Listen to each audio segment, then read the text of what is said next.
जय श्री कृष्ण। आगे का वर्णन। श्लोक 29।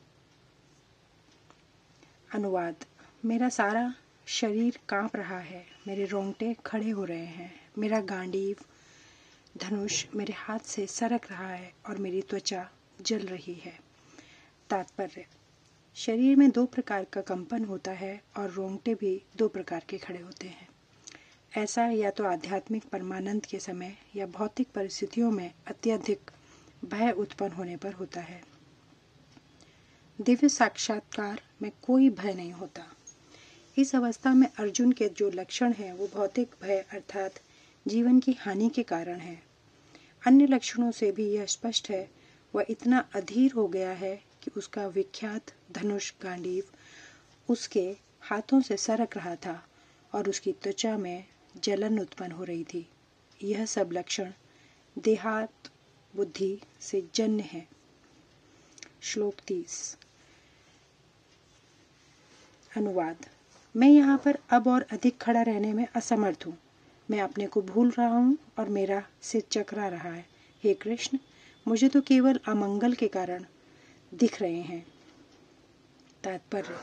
अपने अधैर्य के कारण अर्जुन युद्ध भूमि में खड़ा रहने में असमर्थ था और अपने मन की इस दुर्बलता के कारण उसे आत्मविस्मृति हो रही थी। भौतिक वस्तुओं के प्रति अत्यधिक आसक्ति के कारण मनुष्य ऐसी मोहमयी स्थिति में पड़ जाता है। भय द्वितीयाभिनिवेशतः स्याह।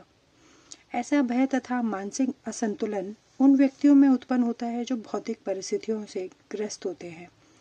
अर्जुन को युद्ध भूमि में केवल दुखदायी पराजय की प्रतीति हो रही थी। वह शत्रु पर विजय पाकर भी सुखी नहीं होगा। निमित्तानि विपरीतानि शब्द महत्वपूर्ण है। जब मनुष्य को अपनी आशाओं के केवल निराशा दिखती है तो वह सोचता है, मैं यहाँ क्यों हूँ।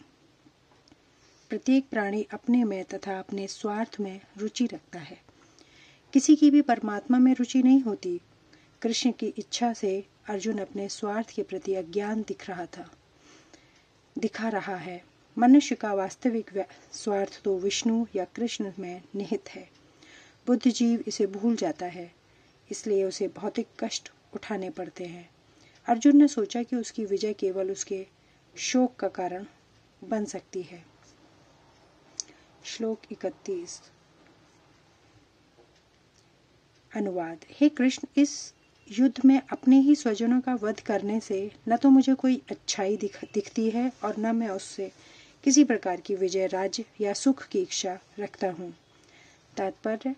यह जाने बिना कि मनुष्य का स्वार्थ विष्णु या कृष्ण में है, सारे बुद्धिजीव शारीरिक संबंधों के प्रति यह सोचकर आकर्षित होते हैं कि ऐसी परिस्थितियों में प्रसन्न रहेंगे। ऐसी देहात बुद्धि के कारण वे भौतिक सुख के कारणों को भी भूल जाते हैं। अर्जुन तो क्षत्रिय का नैतिक धर्म भी भूल गया था। कहा जाता है कि दो प्रकार के मनुष्य परम शक्तिशाली तथा जाज्वल्यमान सूर्यमंडल में प्रवेश करने के योग्य होते हैं। ये हैं, एक तो क्षत्रिय जो कृष्ण की आज्ञा से युद्ध में मरता है तथा दूसरा सन्यासी जो आध्यात्मिक अनुशीलन में लगा रहता है। अर्जुन अपने शत्रुओं को भी मारने से विमुख हो रहा है। अपने संबंधियों की बात तो छोड़ दें। वह सोचता है कि स्वजनों को मारने से उसे जीवन में सुख नहीं मिल सकेगा, अतः वह लड़ने के लिए इच्छुक नहीं है। जिस प्रकार की भूख न लगने पर कोई भोजन बनाने को तैयार नहीं होता, उसने तो वन जाने का निश्चय कर लिया है, जहाँ वह एकांत में निराशपूर्ण जीवन काट सके। किंतु क्षत्रिय होने के नाते उसे अपने जीवन निर्वाह के लिए राज्य चाहिए, क्योंकि क्षत्रिय कोई अन्य कार्य नहीं कर सकता। किंतु अर्जुन के पास राज्य कहाँ है?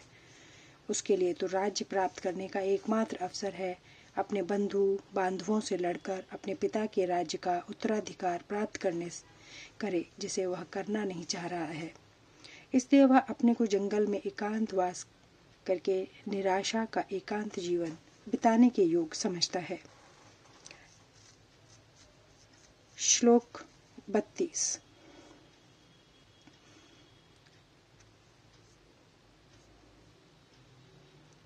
अनुवाद। हे गोविंद, हमें राज्य सुख अथवा इस जीवन से क्या लाभ, क्योंकि जिन सारे लोगों के लिए हम उन्हें चाहते हैं वे ही इस युद्ध भूमि में खड़े हैं। हे मधुसूदन, जब गुरुजन, पितृगण, पुत्रगण, पितामह, मामा, ससुर, पौत्रगण, साले तथा अन्य सारे संबंधी अपना अपना धन एवं प्राण देने के लिए तत्पर हैं और मेरे समक्ष खड़े हैं, तो फिर मैं इन सबको क्यों मारना चाहूँगा, भले ही वे मुझे क्यों न मार डालें। हे जीवों के पालक, मैं इन सबों से लड़ने को तैयार नहीं, भले ही बदले में मुझे तीनों लोग क्यों न मिलते हों। इस पृथ्वी की तो बात ही छोड़ दो, भला धृतराष्ट्र के पुत्रों को मारकर हमें कौन सी प्रसन्नता मिलेगी। तात्पर्य: अर्जुन ने भगवान कृष्ण को गोविंद कहकर संबोधित किया क्योंकि वे गौओं तथा इंद्रियों की समस्त प्रसन्नता के विषय हैं। इस विशिष्ट शब्द का प्रयोग करके अर्जुन संकेत करता है कि कृष्ण यह समझें कि अर्जुन की इंद्रियां कैसे प्राप्त होंगी, किंतु गोविंद हमारी इंद्रियों को तुष्ट करने के लिए नहीं है। हाँ, यदि हम गोविंद की इंद्रियों को तुष्ट करने का प्रयास करते हैं तो हमारी इंद्रियां स्वतः तुष्ट होती हैं।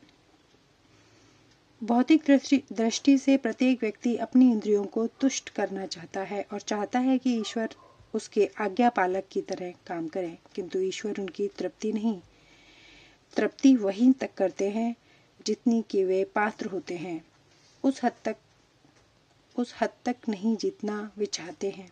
किंतु जब कोई इसके विपरीत मार्ग ग्रहण करता है, अर्थात जब वह अपनी इंद्रियों की तृप्ति की चिंता न करके गोविंद की इंद्रियों की तुष्टि करने का प्रयास करता है, तो गोविंद की कृपा से जीव की सारी इच्छाएं पूर्ण हो जाती हैं।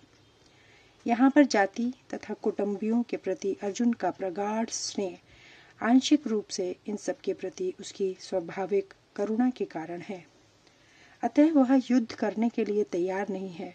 हर व्यक्ति अपने वैभव का प्रदर्शन अपने मित्रों तथा परिजनों के समक्ष करना चाहता है, किंतु अर्जुन को भय है कि उसके सारे मित्र तथा परिजन युद्ध भूमि में मारे जाएंगे और वह विजय के पश्चात उनके साथ अपने वैभव का उपयोग भी नहीं कर सकेगा। भौतिक जीवन का यह सामान्य लेखा-जोखा है, किंतु आध्यात्मिक जीवन इससे सर्वथा भिन्न होता है। चूंकि भक्त भगवान की इच्छाओं की पूर्ति करना चाहता है, अतः भगवत इच्छा होने पर वह भगवान की सेवा के लिए सारे ऐश्वर्य स्वीकार कर सकता है, किंतु यदि भगवत इच्छा न हो तो वह एक पैसा भी ग्रहण नहीं करता। अर्जुन अपने संबंधियों को मारना नहीं चाह रहा था, और यदि उनको मारने की आवश्यकता हो तो जो अर्जुन की इच्छा थी कि कृष्ण स्वयं उनका वध करें। इस समय उसे यह पता नहीं कि कृष्ण उन सबों को युद्ध भूमि में आने के पूर्व ही मार चुके हैं और अब उसे निमित्त मात्र बनना है। इसका उद्घाटन अगले अध्याय में होगा। भगवान का असली भक्त होने के कारण अर्जुन अपने अत्याचारी बंधु बांधवों से प्रतिशोध नहीं लेना चाहता था, किंतु यह तो भगवान की योजना थी कि सबका वध हो। भगवत दुष्टों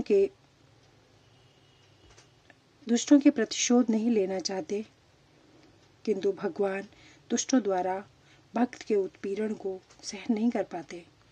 भगवान किसी व्यक्ति को अपनी इच्छा से क्षमा कर सकते हैं, किंतु यदि कोई उनके भक्तों को हानि पहुंचाता हो तो उसे क्षमा नहीं करते।